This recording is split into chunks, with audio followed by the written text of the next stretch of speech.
Heyo, and what is up, gang? Thank you for checking out Sledgehammer TV tonight. It is Monday night, March the 5th, 2018, and it is time to bring the hammer down on Monday Night Raw like we can only do right here and right now on the newest, fastest rising podcast in all of YouTube, baby! The Sledgehammer Wrestling Show. Let's swing this hammer.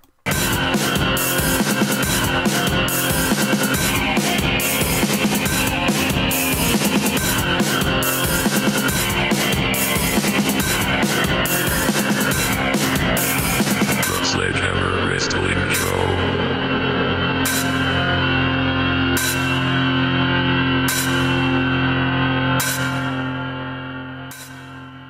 Alright, wrestling fans, thank you so much for joining me. My name is Nick Nightmare. Along with me, as always, is my trusty companion, my loyal tag team partner, and the World Heavyweight Champion of Microphones, Blue the Snowball. Welcome, everybody, once again to the Sledgehammer Wrestling Show, right here on Sledgehammer TV. Tonight was Monday Night Raw from Milwaukee, Wisconsin, on the dirt road to Roman Mania 34.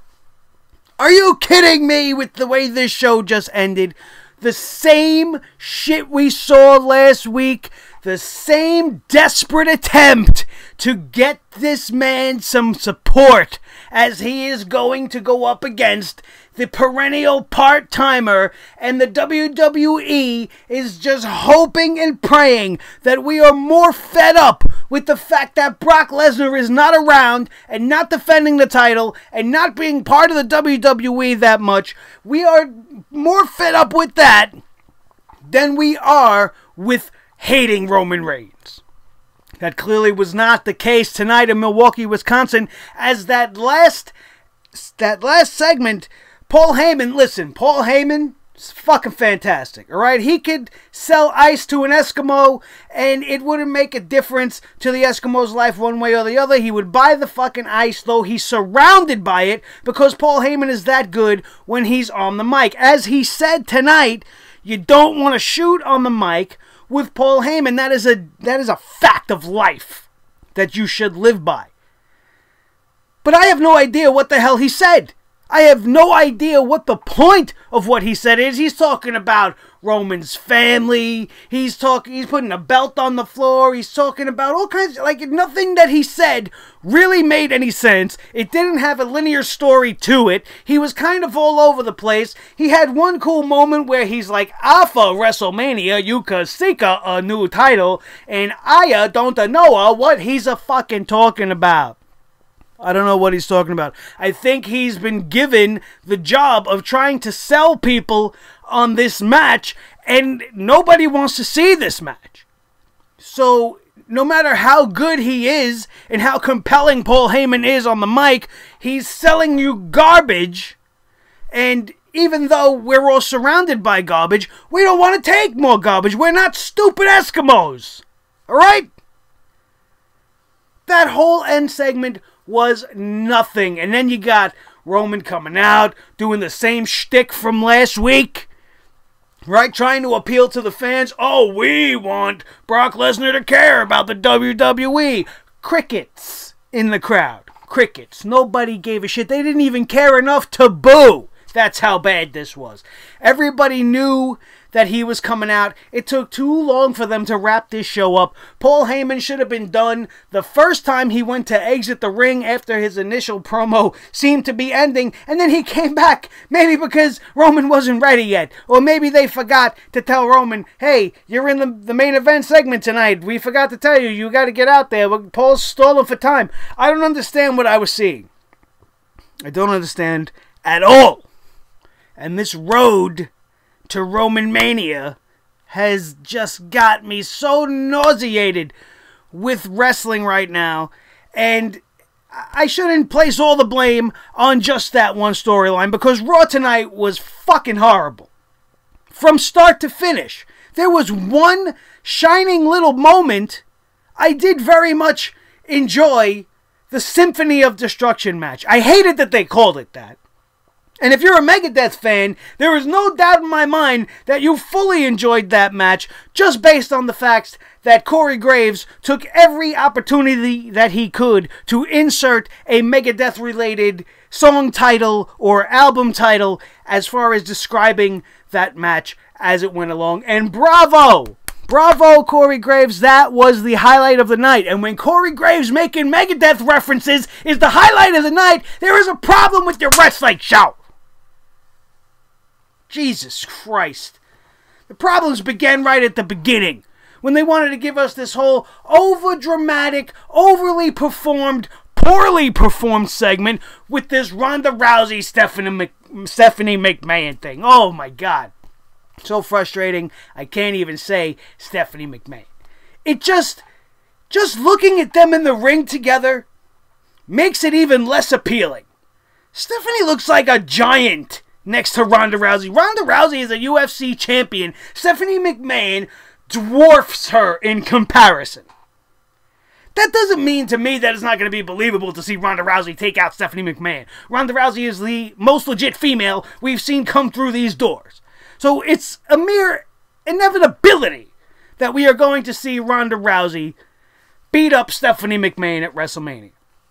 This whole segment was garbage. First of all, we all knew this was coming. Kurt Angle is all over the place with the microphone. For some reason, Kurt Angle can't perform on the mic anymore. I don't know what it is. I don't know if it's nerves. I don't know what his problem is, but he's always flubbered and blubbered on the mic, and he can't get through a simple segment every single week.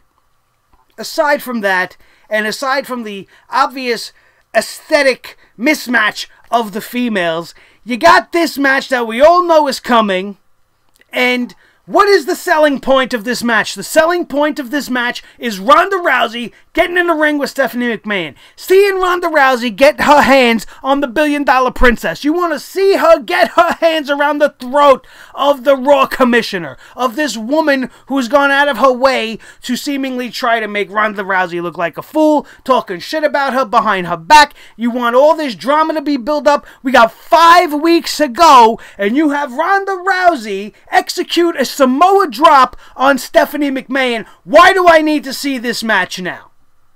Why do we need the WrestleMania match now? The moment that we would have been waiting for is not Kurt versus Triple H, it's Stephanie versus Rousey. So by not having them get tangled up any more than they already have, aside from maybe a few slaps here and there, you have now immediately taken all of the luster away from this match you are so desperate to create. Back in the day, that is not what you did. Think about when they were in the midst of a build on the road to WrestleMania. Would you have seen Vince McMahon take a stunner before WrestleMania? Would you have seen Stephanie McMahon take that pedigree from Triple H before his match with Chris Jericho at WrestleMania? Would you have seen it beforehand? No, they waited until WrestleMania because that's what you wanted to see. That's the anticipation that you are building. The reason to get people to watch. By having this happen, why bother seeing it a second time? You've wasted this moment unnecessarily on a Monday Night Raw in Milwaukee, Wisconsin, who obviously tonight gave more of a shit about the cheese on their fucking heads when they're going to watch a Green Bay fucking Packers game, because nobody really seemingly gave a shit about anything that was going on there tonight outside of the Symphony of Destruction match. And that's not really their fault. I know that, the show was shit, but, you guys in the crowd, I tell you guys, whenever I see a lackluster crowd, why are you paying all this money to be there and do nothing? And have no reaction to anything? Literally. Some of the better moments of this show went by unnoticed by the live audience, if you were listening to what I was listening to. Even Tommy Dreamer, let's just go to this, because I have this written down here. That Samoa drop that Rousey executed, Tommy Dreamer went out of his way to tweet during tonight's Monday Night Raw, and I wonder if he'll get any heat for this one way or the other, but he took it upon himself to tweet to Miss Ronda Rousey, hey, why don't you hit up The Rock or Nia Jax or Roman Reigns or the Usos and maybe get a little bit of help on how to properly execute a Samoa drop before you hurt yourself or somebody else because you almost broke your own arm, or something to that effect. I mean, that was pretty accurate till that last line. I forgot what the very last line of it was, but even professional wrestling legends are showing the world on social media that the WWE is rushing things and this woman is not ready. This is so rushed. This whole segment was forced. It's leading to something we all knew what was going to happen at the end anyway, and something that none of us are truly all that interested in seeing. Honestly, if you took the women out of the equation, and this is nothing against them, it's just it doesn't make sense to see Stefanie fight a UFC champion. I would much rather just have seen Triple H and Kurt Angle go one-on-one again on the grand stage of Mo. Why not? Maybe even have Stefanie and Ronda in a singles capacity so Ronda can just obliterate her in 30 seconds instead of making this a full theatrical event with the double entrances and all this shit for Triple H and Stefanie probably coming out in a fiery chariot once again. Who cares? This match means nothing in the grand scheme of things. There are no stakes for Stephanie McMahon. There is nothing at stake. She's not going to lose her commissionership. She's not going to leave the company. She's not going to be sent to SmackDown. So what happens if Ronda Rousey wins? Nothing. So what's changing? Nothing. Why does this match matter? It doesn't. Hammer down on this whole fucking segment. Next, we're bringing the hammer out for Miss Asuka, the Empress of Tomorrow. My favorite female wrestler besides Alexa Bliss. This is well documented on this show. This match should not be happening again so soon. It did absolutely nothing, as even though it was a good performance and a good showing for Nia, the way the whole match ended up and the whole thing, how it shook out in the end. This was an unnecessary match. Asuka should just be waiting until WrestleMania. There is no reason for her to be out there risking injury, and you're risking your WrestleMania Women's Main Event with every single Monday night that passes. To go up against Nia Jax and literally make her look like nothing. I don't understand it. She was impressive. Asuka wraps her up in the Asuka lock. She's holding on to her for dear life. Nia Jax is bouncing her all over the ring, from ring post to ring mat, back up and down, off the rope, springboarding her off of her shoulders, trying to do everything she could to break that Asuka lock. She couldn't do it. She ends up tapping out, right? So what was the point? They go, oh, well, they made Nia look strong. She lost for the second time to Asuka without anything on the line this time. Nothing but pride on the line. Alexa Bliss made it a point to rub all of this in Nia Jax's face. And the only thing I could think of is this is their way to start setting up Alexa's road to WrestleMania, which is going to, obviously, from what I've seen tonight, place her across the ring from her best friend Nia Jax, because she was just digging into Nia after this loss, making Nia Jax cry. And the WWE effectively making her look the absolute worst she has ever looked on a Monday Night Raw ever. To see a gigantic powerhouse woman who's supposed to be a monster. She should effectively be the Braun Strowman of the women's division, just tearing people apart, not giving two shits what anybody thinks, and you have broken her down to a bag of tears in the back just to put over Alexa Bliss as a mean girl. And while we're on that, why the fuck is Mickie James a dominatrix now? She was just coming out in headdresses, embracing her Native American roots, and now she's coming out in fucking leather and studs to match Alexa Bliss. What is going on? What is going on? Somebody explain that to me. Why is Mickie James necessary in this whole thing? Because we have to be in packs of 3? What are the women, dogs, that they need to run in packs? Unacceptable, you guys. Dominatrix Mickie James just blew my mind tonight. It's not that she didn't look good. She looked great. I mean, I love the Dominatrix style. It's very appealing to me. But it just doesn't fit. And it doesn't make any sense. What the hell?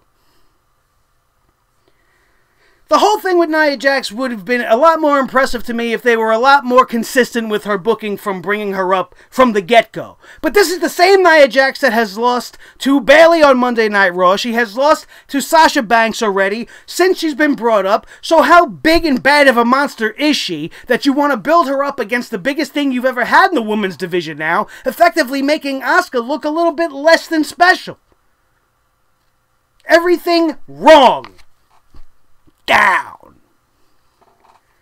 You want to keep the hammer coming down because the hits are going to keep on coming tonight, people. The Bar versus the Revival. The WWE wants me to believe that Titus Worldwide is better than the Revival. That's what this whole thing says to me. You want proof? You want me to explain myself? You don't understand? Nick, why are you bringing up Titus Worldwide? They weren't even on the show tonight. No, but they were in the back of my mind. Do you know why? Because the Revival lost to the Bar tonight in a straight-up tag team match for absolutely no reason. Now, I am not of the mindset where I enjoy seeing my champions losing to established championship matchups in the future. We all know I don't like that. I don't understand why we're not establishing a number one contender through matches in whatever teams you could pull together and establish who the contender would be for the champs at WrestleMania while the champs sit back and enjoy the fruits of their labor. But instead, every week we're getting the champs in a match every single week, right? Not always defending the championships. So when they're not defending the titles against Titus Worldwide, they lose. They lose every time. Effectively setting up the match for Titus Worldwide to go and lose to the champs, and the champs will retain the title. So tonight, I fully expected the Revival to do the same. The Revival are 1,000 times the team that Titus Worldwide is, but they seemingly can't beat the Bar in a non-title situation to qualify for a tag team title match, since that's the only way that WWE does things nowadays. It doesn't make sense to me. So obviously Titus Worldwide is better than the best professional wrestling tag team, the most pure wrestling team you will ever see on Monday Night Raw in this modern era. I don't get it. I don't get it. So this is kind of a double edge, because even if they came down victorious with the Revival, I would have been pissed that they beat the Bar in this situation. But with the way WWE has been doing business lately, this move did not make sense. Who is the Bar going to face at WrestleMania for the Tag Team Championships? Titus Worldwide again? Is it going to be just a triple threat with the only three teams in the division? Are we going to even see Gallows and Anderson again ever in some sort of a serious capacity as a viable team? I don't think so. Down. Let's keep it going, because John Cena was on this show tonight, everybody. John Cena went to SmackDown to make his road to WrestleMania. He already ruined that. He got himself inserted into the Fatal 5-Way. It's now a six-pack challenge for the WWE Heavyweight Championship on SmackDown Live. He's on Raw tonight. For what reason? You made your road. Why are you here? Stay on fucking SmackDown. He showed up here tonight. He, again, said essentially nothing. Everything he said meant and had nothing behind it. It was just him spitting garbage. Spitting garbage. Nobody was buying into anything John Cena had to say.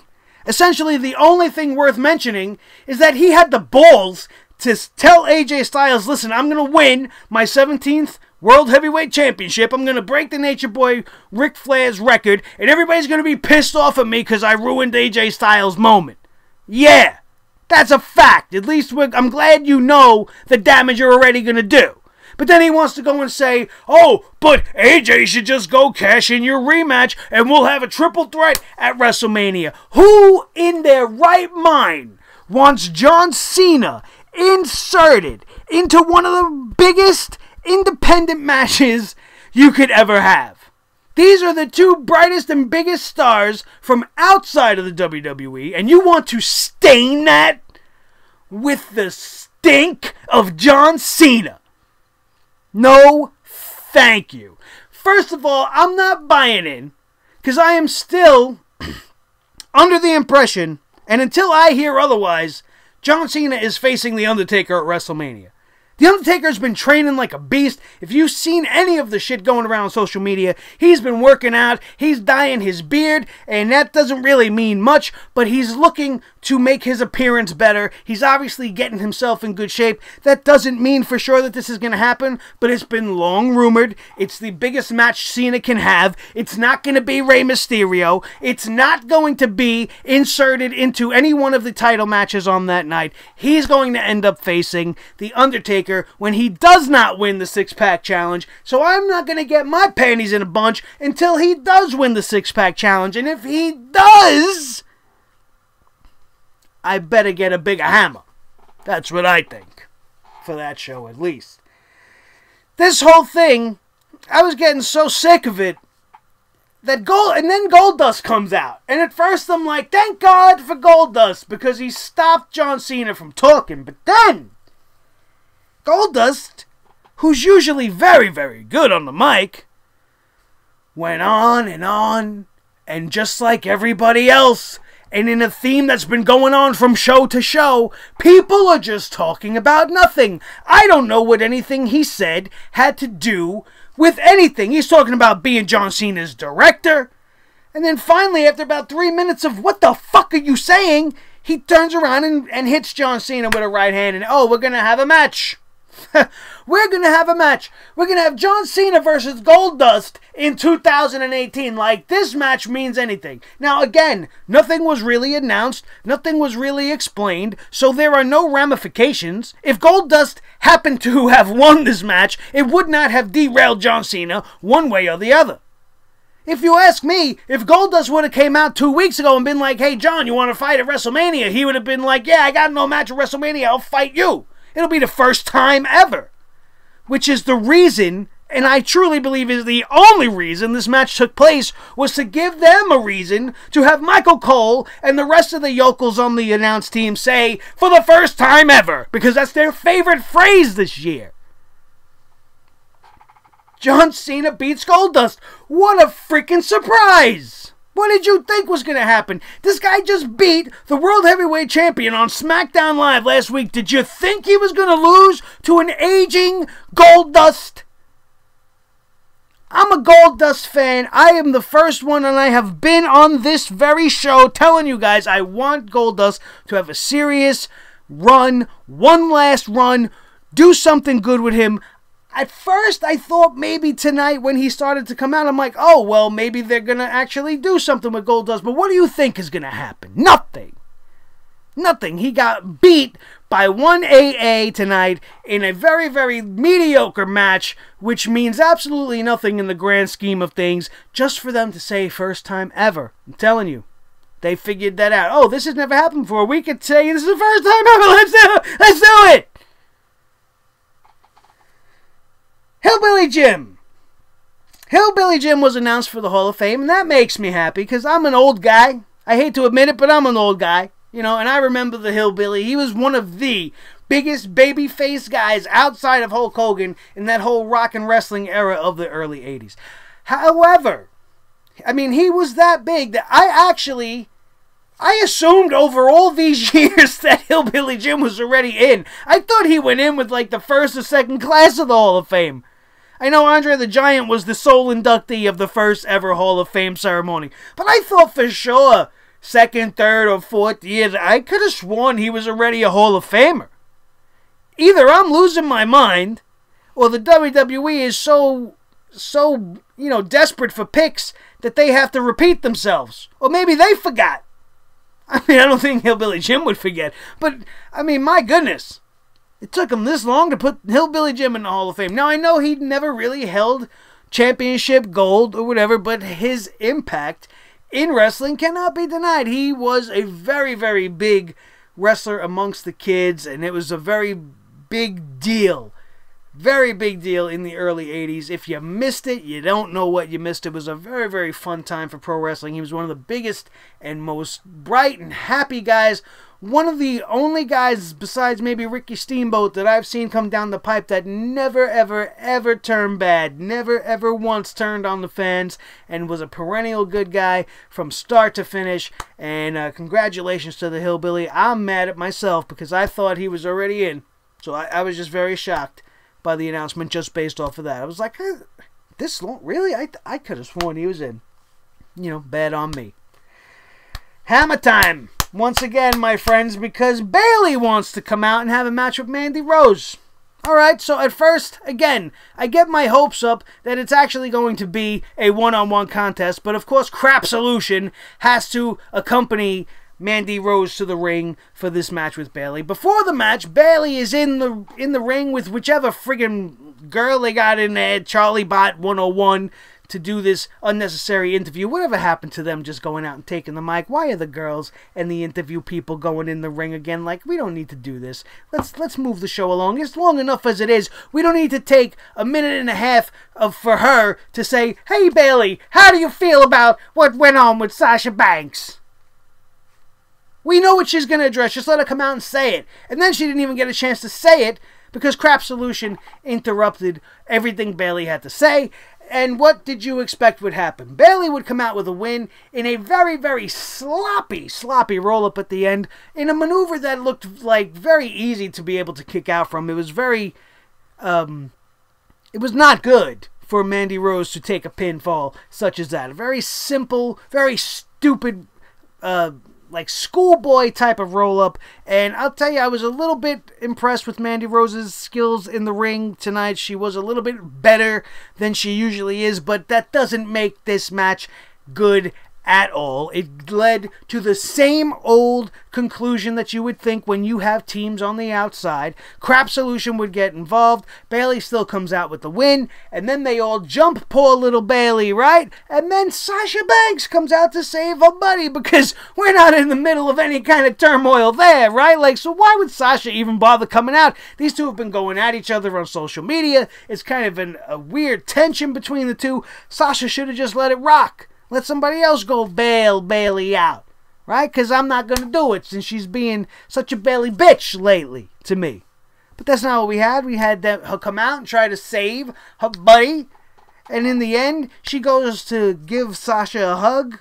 Sasha goes to give Bayley a hug. She extends the arms out, right?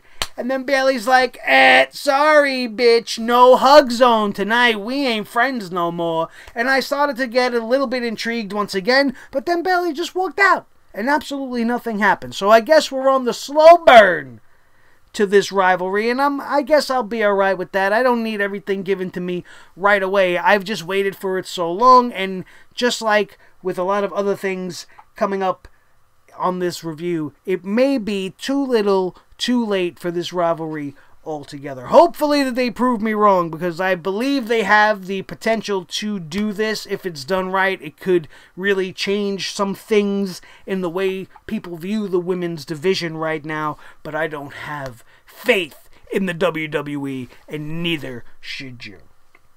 One of the reasons why we shouldn't have faith in them is because of this Elias versus Braun, right?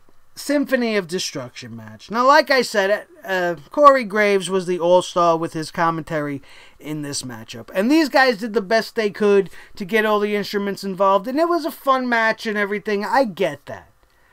But this feud that they're building between these two characters is no win for either one of them. You have the two hottest guys on Raw up against each other.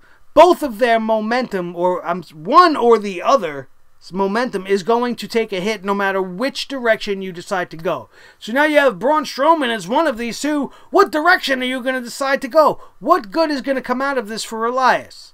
Say possibly exposure by being in big-time events with Braun Strowman, only to be shown like a friggin' rag doll, getting thrown around, getting pianos thrown on top of you, getting smashed with bass guitars. Right, Michael Cole? Bass guitars?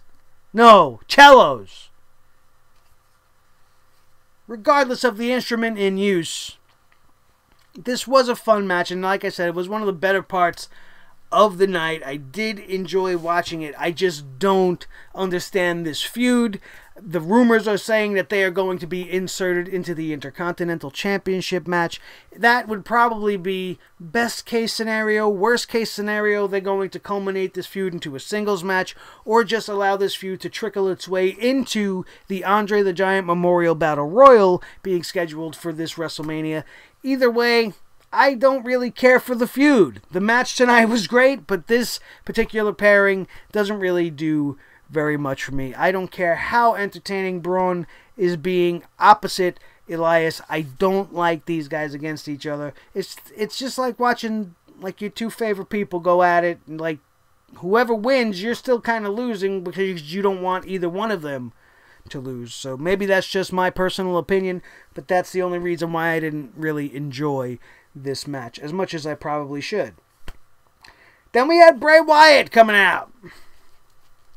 And Bray Wyatt gets a match against Rhino. He got to fight Heath Slater last week for absolutely no reason. He gets to fight Rhino this week for absolutely no reason. He destroys Rhino, former ECW champion, somebody who should be taken somewhat seriously if you want to look at who he is and what he has done in the wrestling business, but apparently has just been brought along to be stupid joke guy for Heath Slater, and now he's just taking pins to the guy that's known to lose all the time. So, I guess good for you, Rhino. Why don't you hang it up and maybe go somewhere else? Maybe New Japan will let you actually wrestle.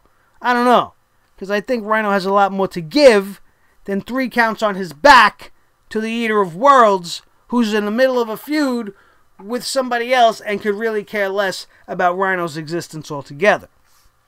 The only good thing coming out of this whole segment is not the fact that Matt Hardy announced we are going to have the ultimate deletion, right? The ultimate deletion is upon us. Do you care? I'm a little bit excited. But again, it may be too little too late. They dragged this feud to the mud. Absolutely threw it to the point where when these guys showed up on the screen, most of yous didn't give a shit. I know I didn't. All they've been doing is laughing and giggling like a couple of little girls. Like a couple of retarded girls that are laughing at imaginary rainbows and leprechauns and shit. I don't know. None of it made sense. I was happy to see Vanguard 1 on Monday Night Raw during Matt Hardy's little interruption to Bray Wyatt. And we also saw Skarsgård, the dilapidated boat. That was kind of cool. I mean, so maybe I can start to get behind it. We've been invited to the Hardy compound. It's what we've been waiting for. But have we waited too long? Hopefully the WWE really does something special here and makes it worth our while and makes this wait just completely wash away with something tremendous with this ultimate deletion. But as I've said with everything else, do you really believe they're going to pull it off? Do you really care who wins in the end? I just want it to be entertaining, and I hope it's the beginning of something good for Matt Hardy, because the WWE took this broken gimmick and absolutely broke it. They broke it. They changed it to the Woken gimmick, and they turned it into a fucking joke. Nobody cares. Nobody in Wisconsin gave 2 shits. They were more worried about the Swiss at home. Well, hopefully they have it covered up and maybe it's not molding in their fridge. That's probably what they were worried about.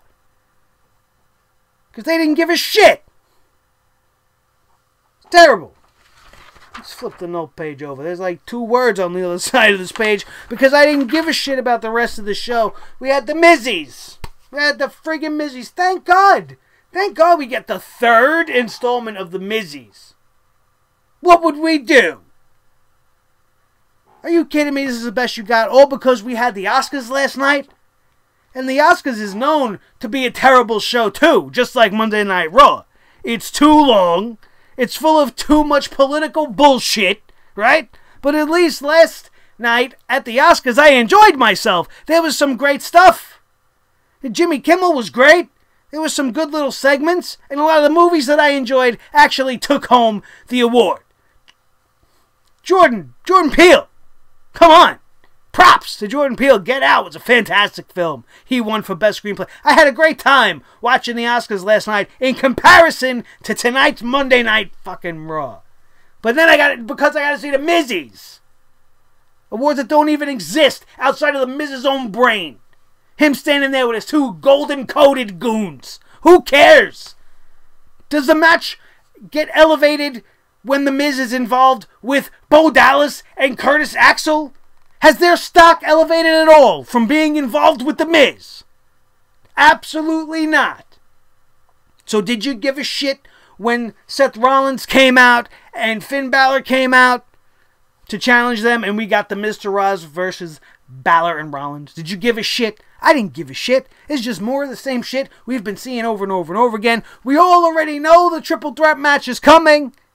Just like the graphics team that knew everything was coming tonight. Every single match that was announced tonight within 30 seconds had the graphic up as if they knew it was coming. Imagine that, because we all knew they were fucking coming.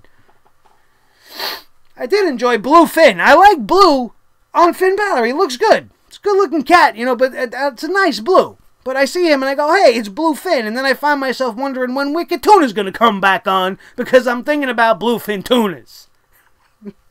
Just saying, maybe you don't want to stick with the blue, even though you're very handsome in it, Mr. Balor, because when I see that, I see blue fin equals tuna fish. That's just me. Let's get on with the rest of the review. So Rollins and Balor, obviously, both are going to let their egos clash in this one. Almost cost themselves the match, but they did not. They end up getting the win over the Miz and the Miztourage. Who cares? Who cares? Then Kurt Angle wants to come out and say, hey, guess what, Miz? You're not going to face Seth Rollins. You're not going to face Finn Balor. You're going to face both of them. If he's going to face both of them, doesn't that mean he's facing Seth Rollins and Finn Balor?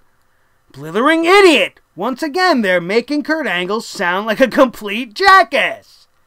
You don't tell somebody you're not going to face Seth Rollins. You're not going to face Finn Balor. You're going to face Seth Rollins and Finn Balor. That doesn't make sense when you say it that way. I know what they were going for. I know what they were trying to do, but that doesn't work. Use the English language properly, people. My God. And after this, we got to see Paul Heyman and the whole Roman Reigns bullshit that we talked about at the start of this show. My God, man. All I wanted to do all night is bash my friggin' head in with this hammer. We gotta name this hammer. You think we gotta name the hammer? I think we gotta name the hammer. If you guys got any ideas for the name of this hammer, shoot it down in the comments section below. While you're down there, if you are new to this channel and you have watched these last 37 minutes with full enjoyment, as I know you have, make sure you join the family and become part of the Sledgehammer Club today. All you gotta do is hit that subscribe button and do that right now. And then as an added bonus, all you got to do is hit that ring bell right next to it. Hit that ringside bell to start your notifications so that every single time an episode just like this one drops, you will be notified on your laptop, in your pocket, on your phone, wherever it is that you get your YouTube content. This little button, ring that bell, will let you know every time the Sledgehammer Wrestling Show goes live on Sledgehammer TV. Do not forget to smash that thumbs up. I'm going to give it to you with the hammer. There you go. Smash that thumbs up as hard as you would if you were holding this very hammer. Just give it a big burst right now. Let the world know that you love what's going on here, and then you could let me know that you enjoyed this show. Smash that like button right now, and then share this video with each and every one of your wrestling friends or anybody that you know that feels the same way we do about Monday Night Raw, and let's get this movement going. Let's get us to 1,000 subs before WrestleMania. Let's do it, you guys. I have faith. You are the key. Without you, there is no me. So come on along, join this family, and let's take over YouTube one sub at a time. Thank you guys so much for joining me. We're going to wrap it up on that. I don't think I missed anything. As always, I leave it up to you. If I missed something and you want to know what I had to think about that particular thing, all you got to do is hit me up with that question right down in the comments below. My name is Nick Nightmare. This is my little buddy, my trusty companion, and the World Heavyweight Champion of Microphones, Blue the Snowball. We are bringing the hammer down on Monday Night Raw every single Monday night, just like we are going to do tomorrow night on SmackDown Live. This has been the Sledgehammer Wrestling Show right here on Sledgehammer TV. Thank you guys so much. That is going to do it, and we are out of here, and we will see you next time right here on the newest, fastest rising podcast in all of YouTube, baby! The Sledgehammer Wrestling Show. Have a good night, and we'll see you tomorrow for SmackDown Live.